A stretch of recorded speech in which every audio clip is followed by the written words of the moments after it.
Seb, we've only got 10 hours of footage. Oh, shit.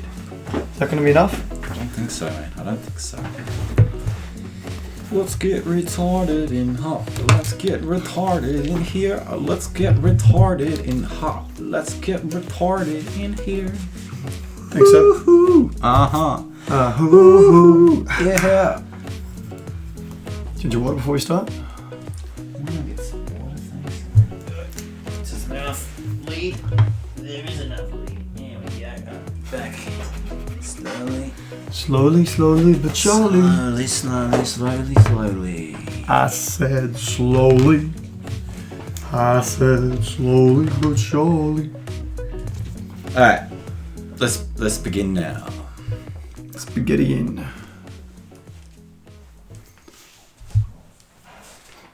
G'day guys, welcome back to Just Another Thought Process. I wasn't here last time. No, I replaced your ass. Yes, you did with It was Gabs. great. Gabriel Iglesias. That's it. Yeah, so I got the first famous person on the. Soon to be famous. Yeah, you know, he will be. He is. He's a smart cookie. Yeah, he's very intelligent, man. He talks a lot. That he does. We talked about a lot of things. We got very deep. So I heard. Yes. I just want to point out today we've got a bit of product placement. If you're watching the video, but if you're listening, it makes no sense. But anyway, today we wanted to have a bit of a chat on health. That's it. Food, health, and exercise. Yes, was something I have just... Well, not just. It's been... You've been doing it for a while. But it's been changing over time. And I finally think I'm getting to a place where I'm feeling kind of like it's working. That's good. But again, remember, it's always a learning process. It is over time, but everything is. And I know I've written this down, so I just want to state, for anyone that's listening, we're not experts. God, no. We're not dietitians. We're not personal trainers. Nope. And we're just sharing what we have experienced with our bodies through trial and error. That's pretty much it. Yeah. So, should we begin? Let's Or have we dive already, right in. Have we already begun? Mate, we haven't got that far to get that meta yet. You know, I gotta be completely honest. I have no clue what meta means. And I hear it all the bloody time. And everyone's like, meta this, meta that. And I'm like, oh, okay. I'm assuming it just means some sort of... It's kind of like, it's a subtext. Is that all? Yeah. Really? Wait, no, we're not on Google. I'll Google it later. Okay, so... where do we begin? So... I suppose we start off first, how our diets have changed over the last... Yeah. Let's start with food. I like Start with food. food? Food's great. You go first. Oh, crap, I wasn't prepared. Okay, food. I'll start off first. I wanted to start. Just joking. You go ahead. Okay, cool. So with food, essentially, I suppose we've always we'll go back and forth throughout. Yeah. But I suppose to start off with the biggest difference with for both of us now, we've changed our diets from carnivores to herbivores. Yeah. So meat eating to mostly plant-based. Again, it hasn't been as big a change as I thought it would be. Because again, I was like a 3 meals a day kind of meat eater. Breakfast, lunch, dinner. Yeah. It was great. I was the same. Actually, I was very fussy until I was about... Yeah, really? 20. Yeah. I didn't eat... I ate barely any vegetables. I couldn't stomach them. Every time I tried to eat them, I felt Too like... healthy. Oh. I don't know what it was. Yeah, so it was a complete switch for me, but it happened gradually. Yeah, and it was Gradually. the exact same thing for me. Yeah. Like I started toying with the idea of like replacing things like egg every now and then, replace meat with like different kind of substitutes or tofu or whatever, just because I'm like, hey, I want to try it. Because I suppose I always tried everything. Yeah, no, I didn't try anything. Shit, we're like opposites. Yeah, so I've slowly tried to put new things into my diet to make it more broad in terms of to get healthy. And I guess, I don't know, it happened over time. It happened a lot when I listened to a specific book. Which book? I can't remember what it's called. Oh, mate. What are you doing to me? It was like, because I was really into how things affect the brain. It was like brain foods or something like that. And I went through all the best kind of diets in the world and how certain things make you feel a certain way, and then that's how I started changing. And then when it was, I can't remember the author, but she would point out things that would have this impact on your body, and I didn't. It made me more aware of what I was putting inside of there. Yeah. Because I suppose food is that fuel. Yeah. And then so whatever you put in kind of affects how you're gonna feel. Yeah. But it's hard to realize that when you're just consistently eating. I don't want to say crap, but you know what? If you never really done the research on it or looked into it further, you'd never really question it. For me, it was I ate my bacon and my eggs. Oh my god, I loved it. It was delicious. Never really thought about all the fat I put in, all transsaturated fats. Not transsaturated fats. The cholesterol. I can't remember entirely. It's been a while since I've looked into it, but it's been a long time since I've really looked into the food that I ate. But you've been pretty healthy though. Yeah. From memory, you always ate most foods. The only thing you had an issue with was chocolate. Oh my god, chocolate was. You just would always eat chocolate. Chocolate was my kryptonite. Oh my god. And I have a extreme personality, so I would overeat one thing. So in a way it's good, in a way it's bad. So I would eat something to the point where you hated it. Yeah. It was to that degree. It's kind of like when you love a song and you keep listening and listening and listening and listening. Exactly it. That's how I live my life, and then I overdo it. Repeat. Yeah. I remember I used to when I discovered there's something called a Monaco bar. Yeah. It was like this ice cream. It was like cookies and then ice cream in the middle. And when I discovered it, I used to eat it every day, like a month. When was that? I think it was in high school, and then I just didn't want to eat them anymore. You're like, I'm done. Pretty much. It was like, but I do that with everything, as you know. Anywho, moving on. So I guess I realized after eating, because I used to eat really shitty, like completely shitty. Always pretty bad. And I noticed when I making small changes in my diet, the changes in energy that occurred if I stopped eating junk food, and the effect of junk food had on my body, and how it affected how I felt, my energy levels, how I was feeling as well. It made me a bit more positive. No, fair enough, I suppose. If you're eating healthy, you're gonna essentially give yourself a better outlook because you're not putting toxins into your body. So like junk food, delicious. But man, I remember when I ate meat, it was KFC. Oh my god, it was so good. Yeah, but that's exactly it. Like I would always, every single time, and I don't know why I kept doing it because it was delicious. Every single time I'd eat it, like 5-10 minutes later, even half an hour later, I would just feel shit. Yeah, same with McDonald's and Hungry Jack's. Oh.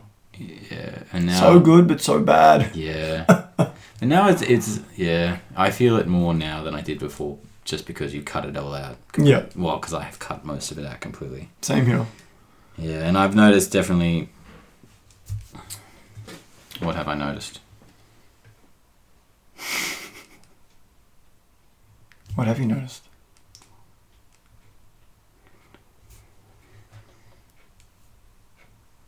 So you've noticed that when you have a lot of the junk food, that it affects your mood, your energy levels? No, I've already said that. Yeah, no. I don't know what I've noticed. Let's just reset. Okay.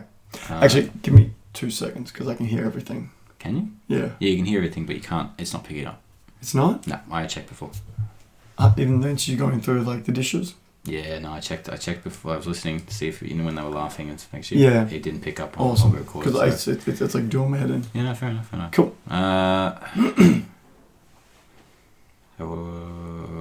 Fuck. How do we start this? What was the last train of thought? It was how it affected your what?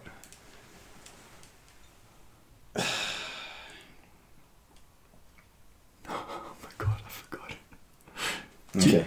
I guess I noticed, even excluding junk food, Yep. other foods that also caused me issues was sort of carbohydrates. I like a lot of wheat, and I was really? yeah, I was consuming a lot of carbs. So I was eating a lot of rice. I was eating a lot of pasta, and it didn't occur to me until I was listening to something and it pointed it out, and then I realized how it did make me feel. And I noticed that if I ate carbs, and I ate a lot of carbs, like bread. I ate a lot of bread as well. So You'd bread, feel tired? rice. I feel tired and sort of not Lethargic? clear. Yeah, I wouldn't Yeah. think clearly.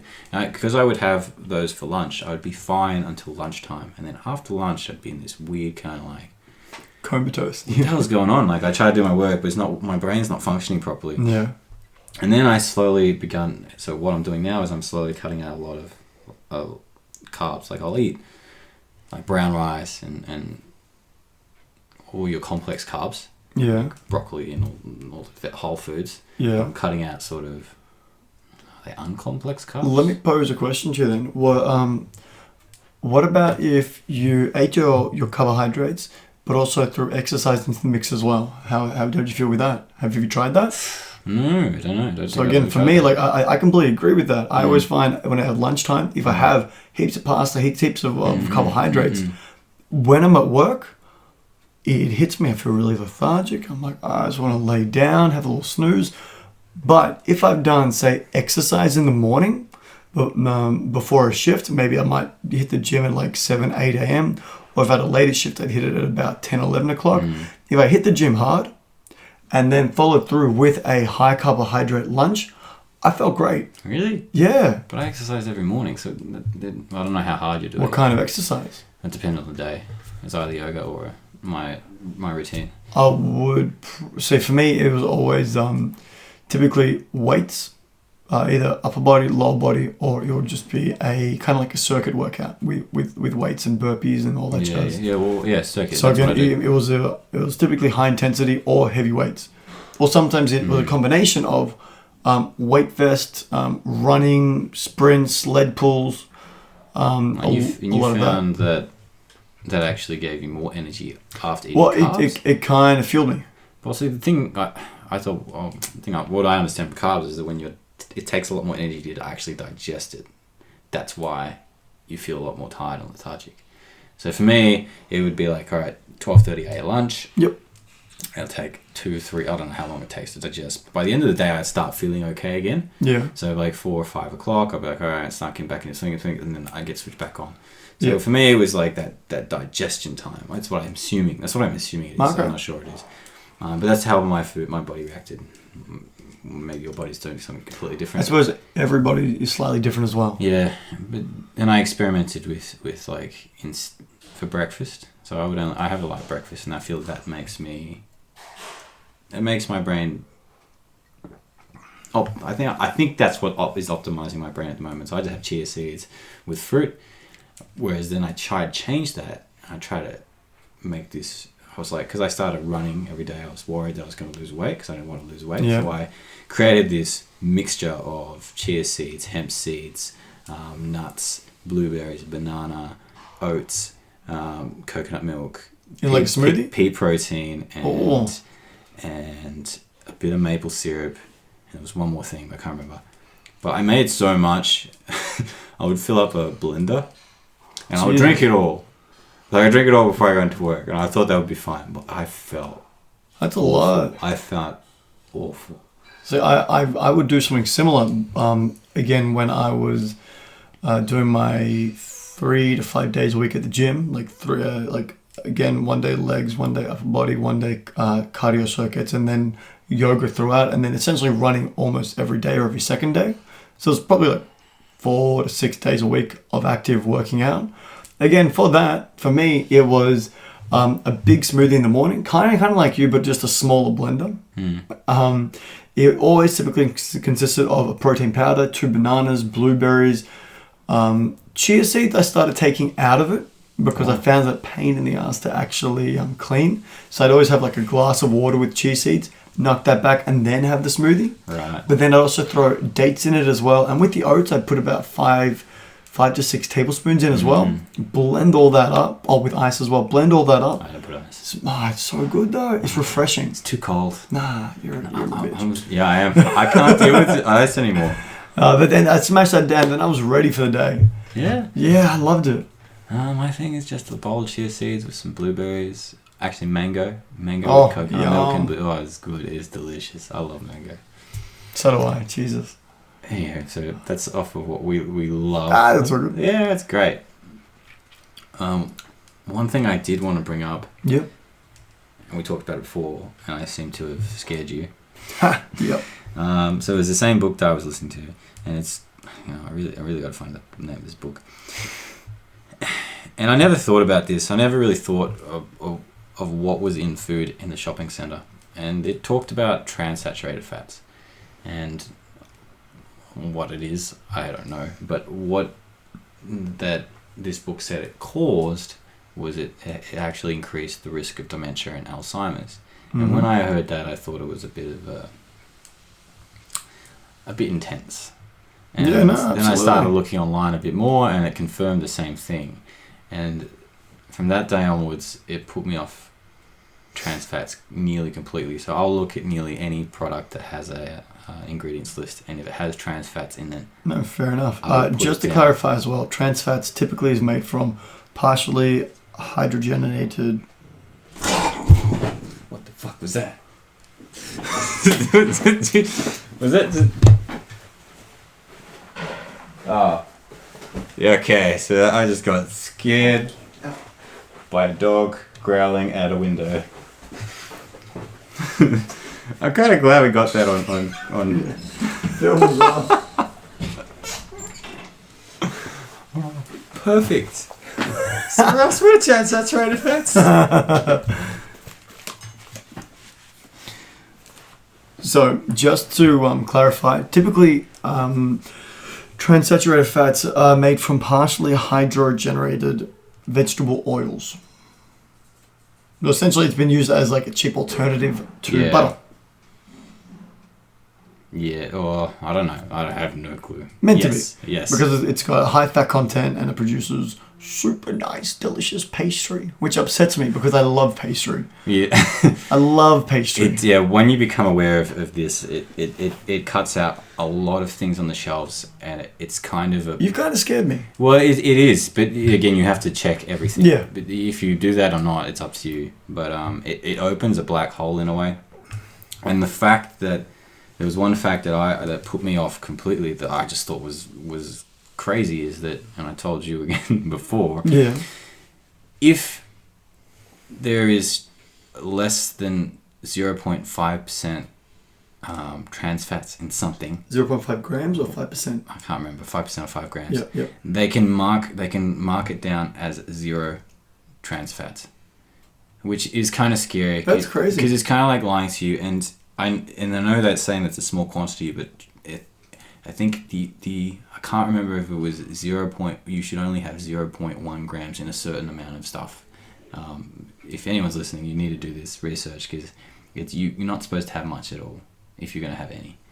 And the fact that companies are able to lie about that is just baffling. Hide the truth, rounding down. Well, that's right. It is maths really, but it's a bit unnerving, because they're hiding that in your food, and you're not aware of it, and it's causing this long-term detrimental effect, and you don't know. No one's ever taught this. No one taught me. This happened out of me searching for something, and I happened across it.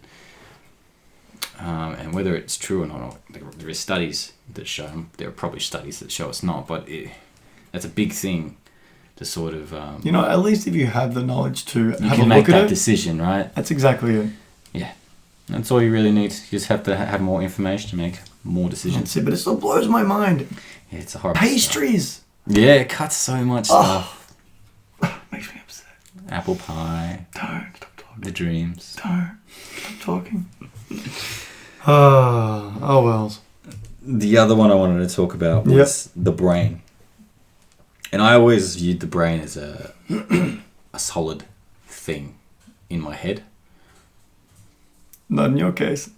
Ha ha ha ha. You're funny. Thanks. And what I learned is that the brain is composed mostly of water, and you're a fantastic dog. Maybe we should just put her on the podcast.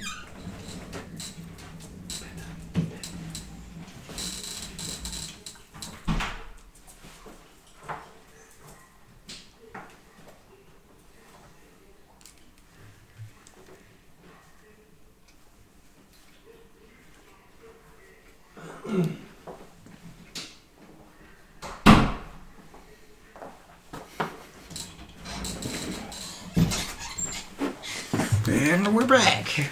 It was bedtime for little Lulu. Lulu. That's it. My name's Lucy. I'm Lulu. Idiot.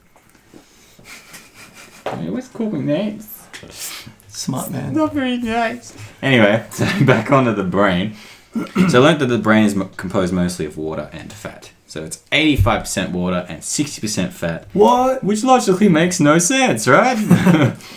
And what it is the brain is 85% water when it's in your body, but if it's removed and all the water is drained from it, 60% of the remaining dry weight of brain solids is fat. That's just a statistic that I'm reading. I don't have that statistic in my brain. But what that put into me is the impact of water.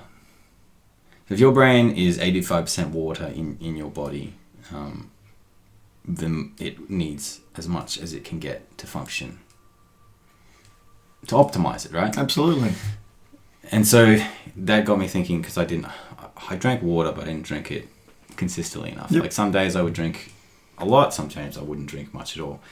And and then I started making this habit because I find it very hard to wake up in the morning. Extremely difficult. Yeah? Yeah, I don't know why. Just it takes me a long time to fall asleep and a long time to wake up. Once I'm awake, I'm fine. It's just that initial kickstart. Yeah. But one thing I found is if I drink a glass of water, and I was recommended on, I don't remember any of this stuff that I just remember the facts. I read that if you drink a glass of water, it actually starts kick-starting your brain in the morning. So that's how I wake up in the morning. Okay, I like that a lot.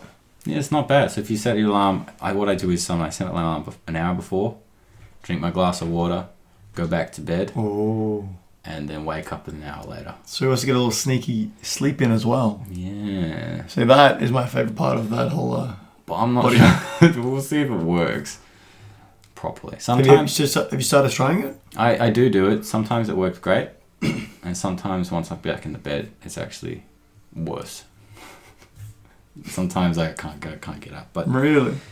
But I still always have that drink of water. So even if you get up and you have that drink of water and then keep going, I feel that I'm able to. Oh, okay. But it's still that initial push to get you out of bed. Fair enough. I suppose that also correlates to the fact that the human body is mostly made out of water as well. So the more you're hydrated, the more you're going to... get out of it. Get out of it. Get out of it. The more you get out of it. The more you get out of it. The more water you drink, the more you get out of your body. Not like out of your body, like a out of body experience, but use. What? That's what I was imagining. Get out of your body. I'm like, you could have a sensual experience. From drinking water, everybody. You heard that first here from Sebastian Souza. Drinking water gives you an existential... Apparently, well, you could. Who knows? Apparently, have you ever done breathing techniques, like the Wim Hof? You heard of Wim Hof, yeah? No. You've never heard of Wim Hof? No. Really? Enlighten me. He's this Swedish dude who does all these breathing techniques, and he's able to maintain his body heat in ice cold water. I saw something on the Discovery Channel once. Yeah. So it's kind of mind over matter. Yeah, and they've actually done tests. Like they hooked him up to machines, and he's gone into ice cold water, and his body is still withholding heat. That's crazy. Which is crazy, right? Like his body might be. He says that everyone can do this. You just have to learn how to breathe properly and regulate your own body heat, which is quite amazing. And he'd be great to check out. Which I've never done breathing techniques though, but apparently you can have like not out of body experience, but you can have like very, what's the word? Almost spiritual? Yeah, spiritual. Yeah. Actually, I suppose touching on that point as well, have you ever meditated? And by meditation I mean continuously meditating for like, say, 1 week, and then increasing it to 2 weeks, 3 weeks, a month, 2 months. No. No. I find it very difficult to meditate. Initially, it is. Yeah, no, I don't enjoy it. I got through the stage where I did it for about 3 months. This is about 4 years ago. I cannot bring myself to get back into it. Really? But it was really calming.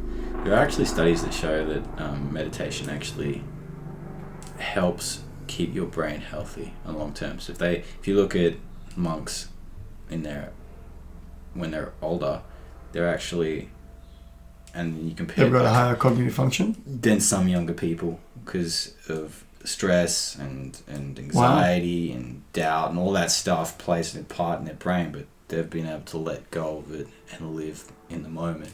It actually helps with your brain function, which I found quite interesting. That's really cool. Yeah. So become a monk. Do I have to be celibate? I don't know. I don't think so. Then I might be a monk. You become a Shaolin. Oh, actually, I have no clue. The Shaolin monk? Is that the first thing you think of? That's all I think of. When I think of monk, I think of like being of like kung fu in a monastery. That's what I imagine. Oh. Alright, so let's end the food talk for a while. So all in all, eating healthy and consistently, I get a lot more energy. Yeah, no, fair enough. I'm more stable and more positive, and you've had the same sort of experience. Yeah, and again, also as long as it's relative, it doesn't have to be all healthy all the time. No. Your favorite word, balance. I hate balance. So essentially, if you're eating something good, sometimes treat yourself with something bad. You don't have to be a monk. No, you don't have to be perfect, but what would be your typical meal 10 years ago compared to today? Like for a day? Oh, easy. I'd have like bacon and eggs in the morning. I'd have like a sandwich in the afternoon, and then I'd make nachos. Yeah. Like cheesy nachos, salsa, guac, maybe fry up some beans and some mince. So good. Jeez, okay. And now? Do the same thing without the meat. Really? No. So now my breakfast normally consists of either a bowl of oats, or a bowl of chia seeds, or typically a smoothie. If I'm really feeling adventurous, I might cook up some pancakes. Okay, yeah. Because I had pancakes on the weekend, they're bloody delicious. Or I'd even do a big fry up if I really feel like it. But my fry ups consist of maybe a little tofu scramble on the side. Get some nutritional yeast in there. I fry up some tomato, mushroom, broccolini, and just fry that up. Get a slice of bread, cut up a whole avocado, put that all on there. Put some spices in it. Put some chili on it because it's delicious and I love chili. And then just chow down with like a cup of tea or a cup of coffee. And that's a big breakfast fry up for me. That was just breakfast. That was just breakfast. Jesus Christ. I sometimes have a big breakfast. I feel like that's a lot of food. Jesus, I feel like I'm not living up to the standard. Come over, I'll cook you up breakfast. I don't like having big breakfasts. I don't like that at all. I'll be honest, that's just me. It's how I live my life. But breakfast you got to start the day with. No, again, all I do is have chia seeds and I just change the fruit every day. Pretty much. Fair enough. Some days, yeah. See, I like variety. You do. I mean, and that's chia seeds are delicious, but there was a period I only ate chia seeds for like a month or two. I enjoyed it. It was great, but eventually I want a little bit more variety. Yeah, fair enough. But that's just me. And again, I'll cycle back and I'll just consistently go on chia seeds if my body feels like it or craves it. Not that I don't want chia seeds, I just don't feel like it right now. I'm comparing my diet to 10 years ago, it would be like, in the morning, it'd be like Cocoa Pops. Oh, yum. No, yum. They were delicious. They were there. So much sugar. And then lunch, I would have something like, I don't know, chicken or steak. And then for dinner it'd be chicken or steak because I hated fish and I hated vegetables. Wow. So all I would eat was fucking shit. Well, not shit. It's not that it's bad for you. If you have good quality meat, there are some good. There are good things about it. Honestly, you still blow my mind about the vegetable thing. I used to always, and again, from I was like 14 or 15, there'd always be like the steak on the actual plate, and then a huge salad in the center. My dad would take a tiny bit. My mum would take like a quarter of it, and I'd eat the rest of it. I'd like just keep chowing down on it. I couldn't do it. I couldn't eat salads. I loved it. I would get, and so you would have that. I'd have steak, maybe potatoes, and broccoli, but I would only eat the heads of the broccoli, and that happened for a long time. So only the floret bits. I'd just leave the stem. I was so fussy. I can't believe what I was like back then to now. I wonder why though. I couldn't stomach I just couldn't stomach the taste. I couldn't deal. I don't know. I just couldn't eat them. I would eat them and it would make myself puke. It was all a mental thing. Yeah. Because originally my dad used to try and get me to eat stuff when I was younger, and I was so stubborn that I just wouldn't eat it. I'd just sit there, and it was a mind game. And Dad is like, honestly don't know how he was able to get me to do anything, because if anyone told me to do anything, I just went against it, which you know. Yeah. I do it. I still do it in a way today, but not to that degree. It's all about reverse psychology. It's not reverse. Even if it's reverse psychology. Anyway, moving on. So that's food. So let's go with exercise. Impact of exercise on health. Yeah. So did we talk about everything we wanted to talk about? So eating junk food. Eating junk food and how it made you feel. We talked about that. Impact of alcohol on your body. We didn't talk about that. No, we didn't. Quickly sneak it in, really quickly. All right, let's do that. A little bit of cheeky alcohol sneaking in. So, impact of alcohol on your body. So, pretty much what we've experienced is sometimes after a big night, the next morning you feel like absolute garbage. You're foggy. You can't really move properly. Everything's just not clicking. And again, I felt that a fair few times.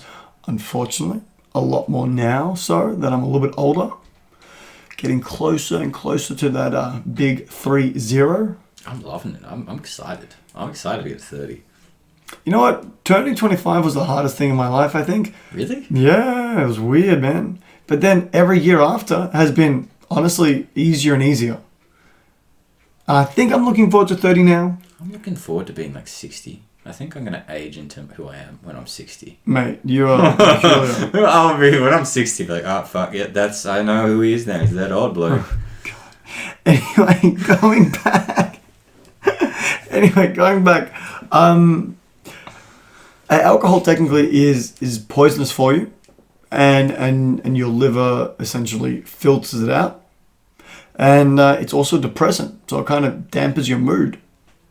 In the long run. So the next morning, a little bit down, low, but that's just what alcohol is. When you're drunk, very, very fun. I highly enjoy. I highly recommend that feeling. Seb, on the other hand, not so much of a big drinker. No, you've been pretty consistent with your drinking. Mate, I've been up and down with my drinking. There was a period of time where I was drinking almost every day when I was traveling. But you know, it was really funny. My body got so used to being intoxicated that I wake in the morning, I'm like, jeez. I feel kind of bad, but I'm used to this. Get up. I feel fresh, even though I probably wasn't. Yeah. But I suppose, you know what? We all go through a small period every now and then of just doing something in excess. I've definitely reined it back a hell of a lot. But then again, like we spoke in the very first segment with travel, I had fun. I let it go a bit. Did things I wouldn't normally do in everyday life, but that's what you got youth for, right? I suppose, but don't you want to hold on to youth for as long as you can? Like your not your youth, but your body. Don't you want to maintain this body, for this vehicle of yours, for as long as you can?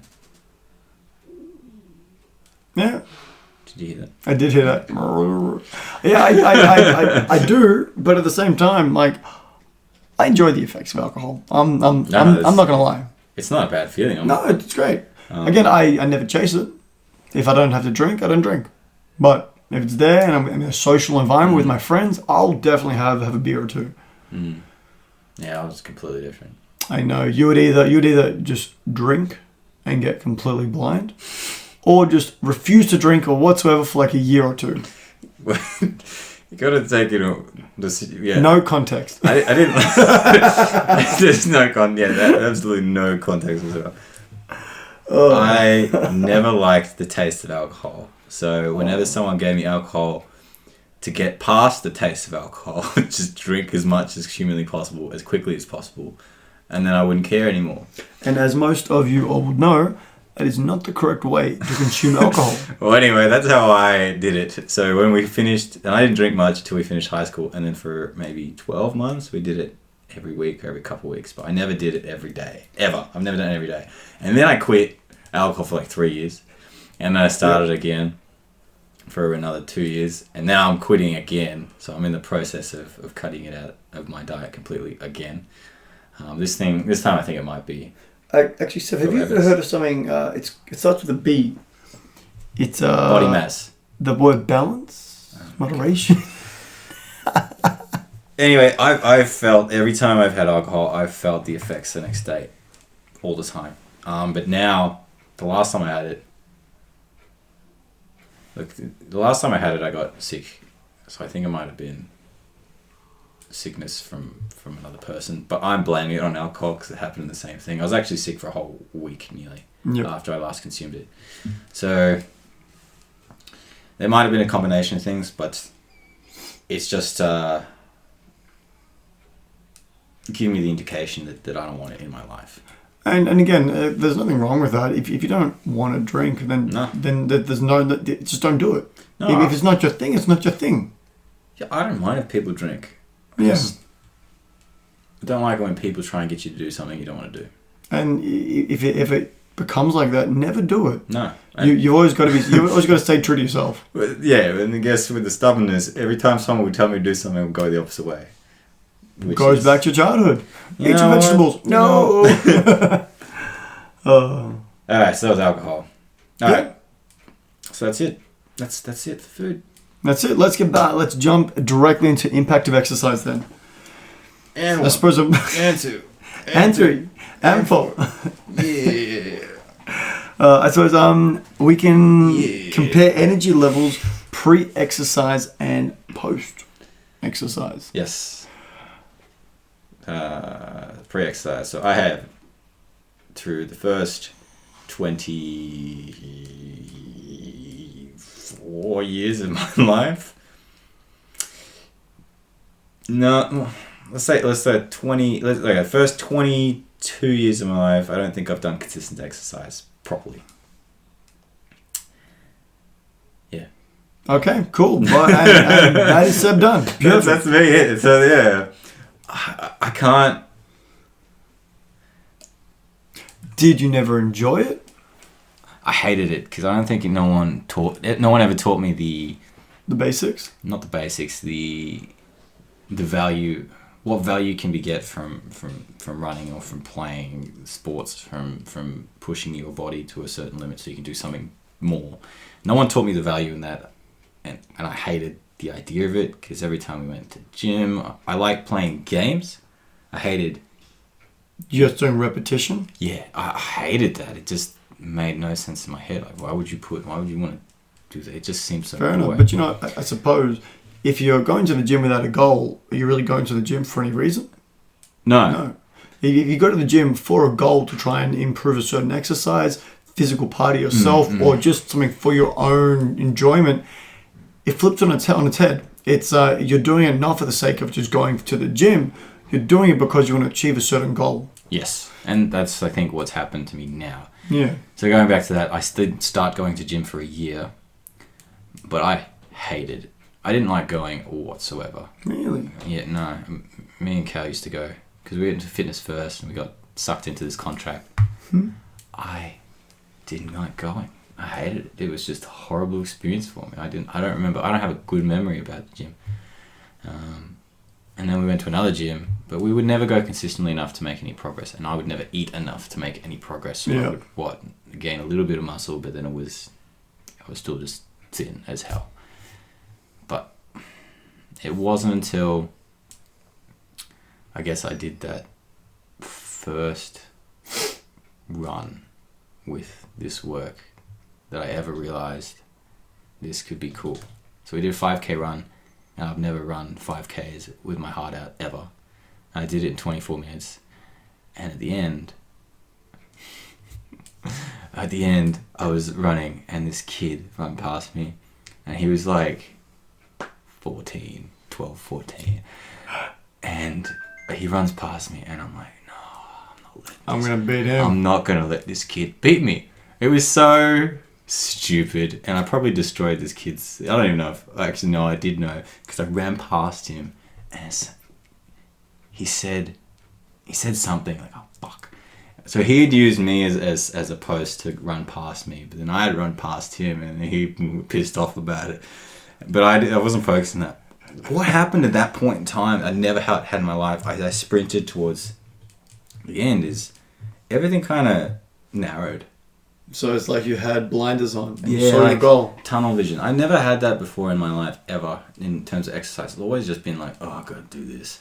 And that was the first time it occurred. And I'm like... Kind of clicks. Yeah, I was just like... And I wasn't focusing on breathing. I wasn't focusing on... I was just trying to get to the end. And I did it. And then afterwards I was like, whoa. It's pretty cool though, isn't it? It was a cool feeling. And I think that's when it started changing for me. That's awesome though. And I was forced into it. I didn't. And then you're like, you know what? This isn't as bad as I thought it was going to be. But then I started doing exercise, and like we've talked about before, I take it to a silly degree rather than doing it incrementally over time, which I've learned, which is what you should do because your body gets used to it and you can adjust if something's not right. I tend to go in at full throttle and try and do it, and even if I'm doing it wrong, I'll just keep doing it, and that's where I've hurt myself a lot. You got to listen to your body. Yeah, but maybe that's how I need to do it. Maybe that's just me. Maybe I just need to accept it about myself and not fight it. But really, it is like and I'm changing it over time, but I still make those mistakes. Like a couple of weeks ago, but I'm realizing now when my body's starting to feel like that, and then I make that adjustment before it happens. I suppose if you catch it early enough before it does any damage, then at least you're learning from it. Yeah, I suppose. Yeah, I suppose on my account it's been a little bit different. I've always done exercise because I always initially had karate, did about 10 years of martial arts, did tournaments, did teaching, did sparring with people my age and much older than me when I was about 14, 15, 16. And then eventually when I did stop, I transitioned all my exercise into gym. But I didn't really do much cardio, and I always hated cardiovascular work so much. It got to the stage where I tried and picked up some yoga because I'm like, I'm pretty strong now, but my flexibility has deteriorated so much because I used to be I was strong for my age, I suppose, but not really strong when I was doing karate, but I had heaps of flexibility and I had so much range of movement that I really loved it. But then it kind of, my body transitioned from really flexible and agile to a little bit more rigid, still some flexibility because it hadn't gone yet, to a little bit more strength. And then eventually after time, as you guys all know, I went traveling, went to Canada, and I suppose what happened to me is I just really stopped doing exercise. But you were snowboarding. I was, but it was different though. Mm. It was a bit of legs and it was a lot of legs and a lot of core, but not much upper body. And I didn't touch it at all, and I didn't train it at all, didn't do any push-ups, didn't do any body weights. I ate myself silly, kind of going back and touching on the whole health aspect. The first 2 months when I was in the States, no exercise, drank like a fish, ate anything and everything I saw. I told you I gained like 15 to 20 kilos. It was ridiculous. I got up to like 104, 105. Yeah, no, but you came back as nearly as thin as me, which baffled me. I know, but again, it was in the You first. fit into my clothes. That was scary. I know. So I got after my America trip to about 104, 105 or whatever that was, and then after about another 2 years of eating less, turning vegetarian, drinking less. I know, still drinking. Eventually doing a lot more cardiovascular with snowboarding. I came back to Australia. I dropped down to like 70 kilos.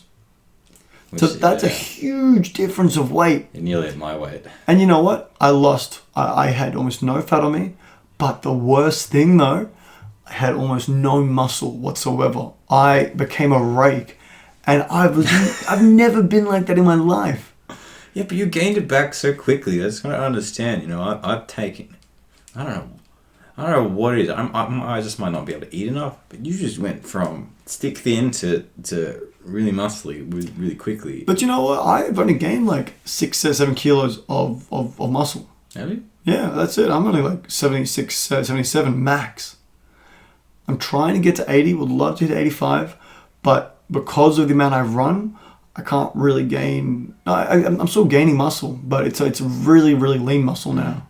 So I'm not gaining it as fast as I'd really like.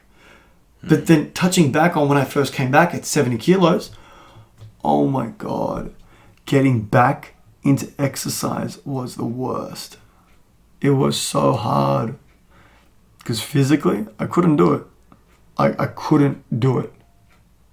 Not that bad. It sucked. And then it affected my mental health a little bit because I couldn't do what I used to be able to do. So then what my expectations of myself started to shift.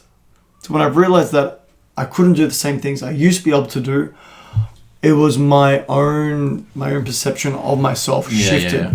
So then I'm like, okay, well, I'm no longer someone who is really strong. I'm a lot weaker than what I used to be. Don't have the same muscle I used to have.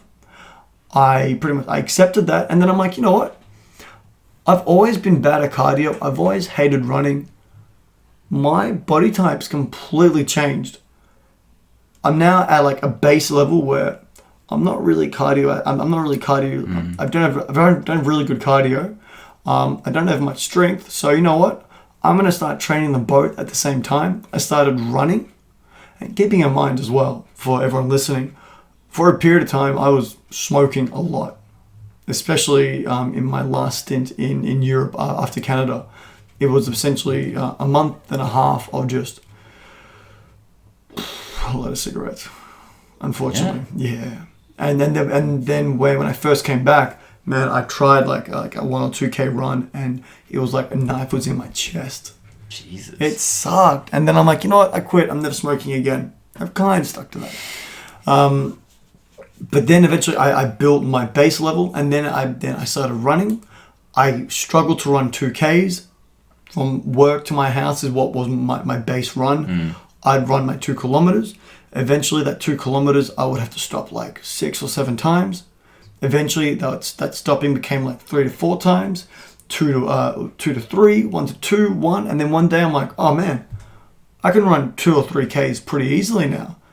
Jeez. And then eventually I just increased it to the point where I did a half marathon, well, just over a half marathon at the start of this year. So I ran 23 kilometers in about an hour 54, hour 55, which I'm super happy with. And if someone was like to me, hey man, in like 2 or 3 years time, you're going to run a half marathon, I'll be like, bullshit.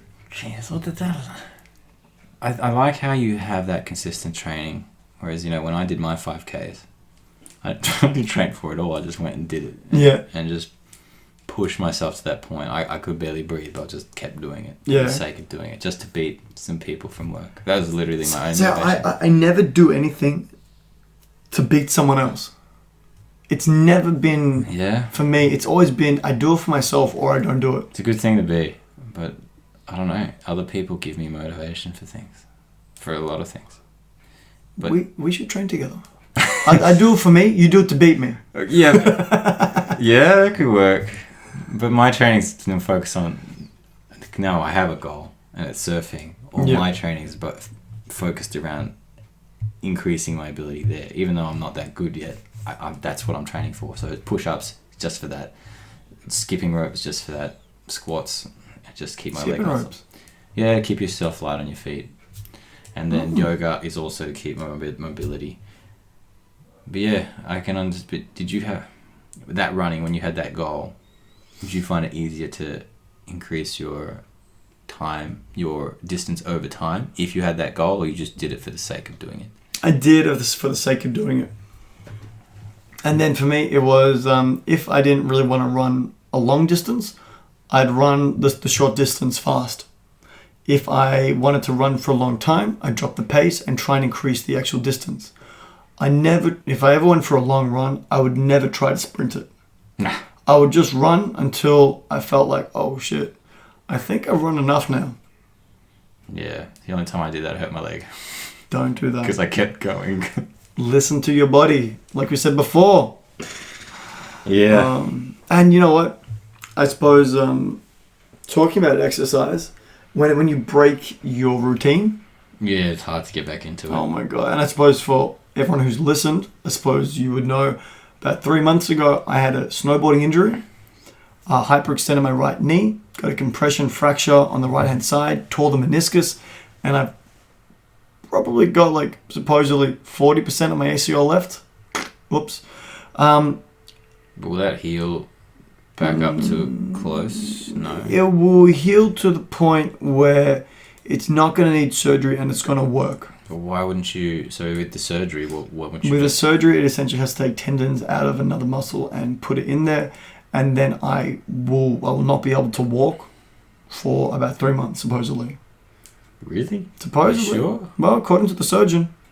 Because someone at work got it done. She was walking like within. She could barely walk before she had the surgery. She had the surgery within like a week. Are you serious? Yeah, she was on crutches for a week, and then I think it wasn't that long, and then she was sort of. She had the surgery. Yeah, because she tried not having a surgery, but she did a jump. Everything was okay, and then she jumped, and her leg collapsed or something.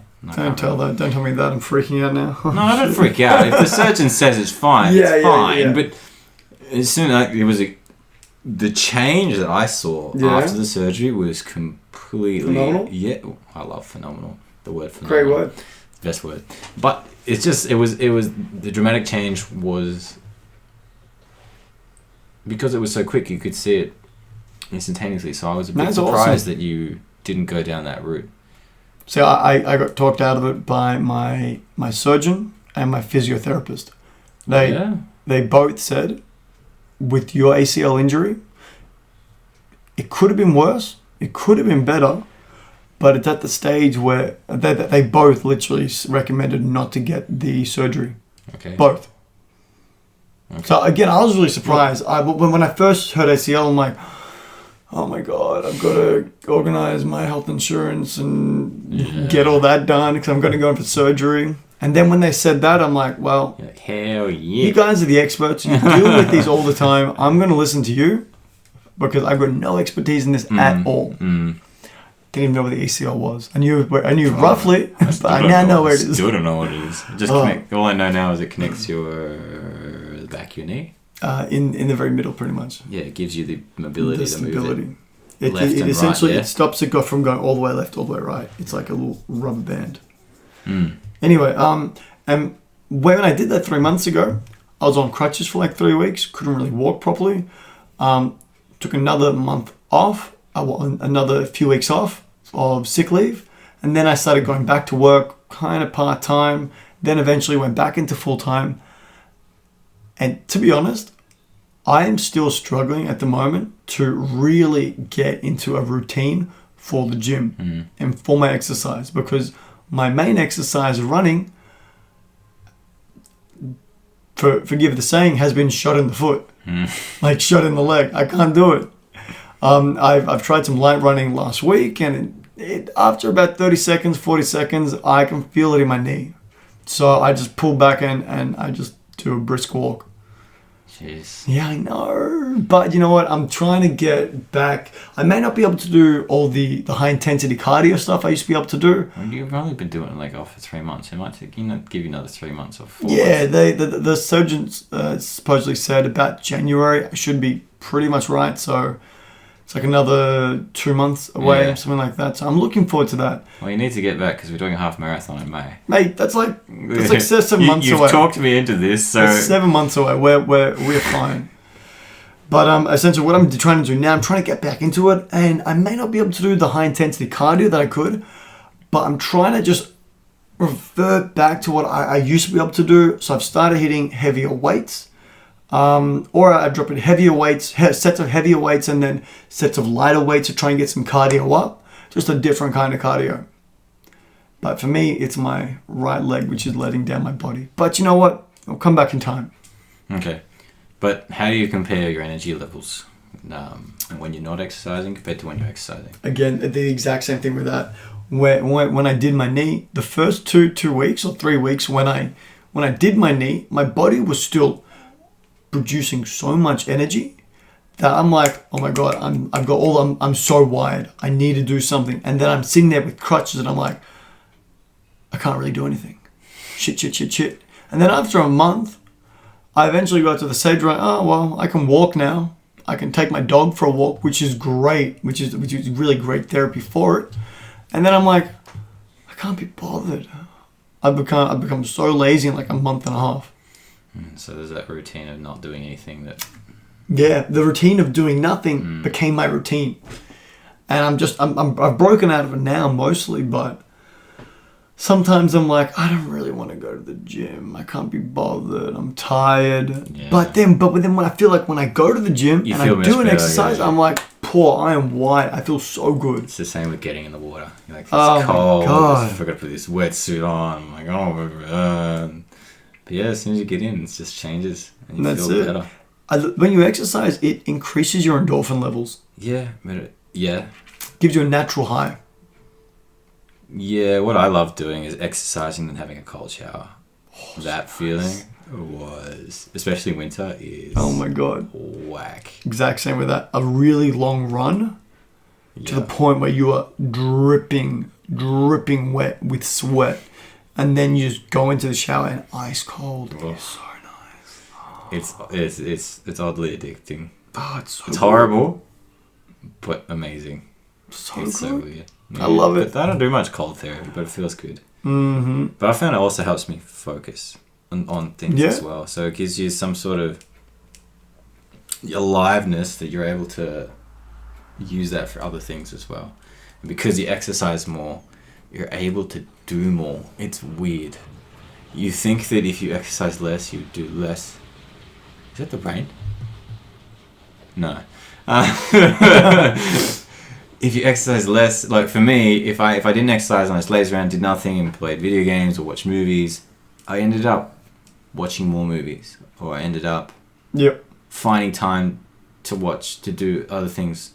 But when I exercise, I find more time to physically do other activities. Things. It's weird. Yeah. I don't understand it. It's like, hey, you did this. Now I'm going to give you this extra boost. You know what? Go do this. It's weird. It's whack. I don't understand it I at all. suppose it's kind of like if you make your bed in the morning. I've heard that. You've done one task for the day and you're like, boom, one thing down. And then you're like, man, I'm ready to conquer the world. Do another thing. You tick off exercising, like, boom, I'm physically ready to tackle the day. Wasn't that a speech to someone? Probably, but man, whoever said it, it stuck with me. Yeah. So I don't really care. I think I remember that thing. Yeah. Yeah, it's true, but I don't make my bed. I hate making my bed. What? Why? I like coming home to a messy bed. I don't know. I know it makes me feel more at home because I don't have to mess up the bed. I can just get in the unmade bed and it feels great. It's like comfiness. I hate made beds. I don't like them. Really? Yeah, I make it when I go back home to mum's or dad's. I'll make their beds, the beds that I sleep in. I call you. You know what I'm going to do now? Make my bed? Yeah, whenever I come over, I'm just going to sneak into your room, make your bed. Yeah, and then when I go home, and then you go into bed, you're like, Rowse, what have you done? Or maybe this is the best reverse psychology you've ever heard of. Whoa. Anyway, I think we should wrap up because we were talking for a while. So, yeah. I guess what we're just saying is to have consistent exercise and healthy eating. Yeah, and I suppose we've also, for us personally, we found that consistent exercise and healthy general eating, it's helped us with positive mental and physical states. So at the end of the day, just freaking eat healthy and exercise consistently. That's it. That's all. That's what we've come down to. You know what I need? I need a microphone. Just drop. And this was brought to you by Collins Gem Thesaurus.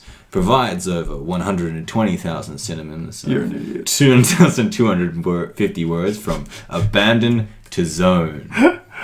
Helps develop language skills, solve crosswords, and complete homework. Anyway, moving on from that, thank you so much for listening to us again. I hope you guys enjoyed that little chat. That was just another thought process. With Seb. And Rowse. Your name's James, isn't it? Fine, do it again. With James and Rowse. Alright, that's it. Let's say this call today. Thanks for listening. Let's talk to you soon.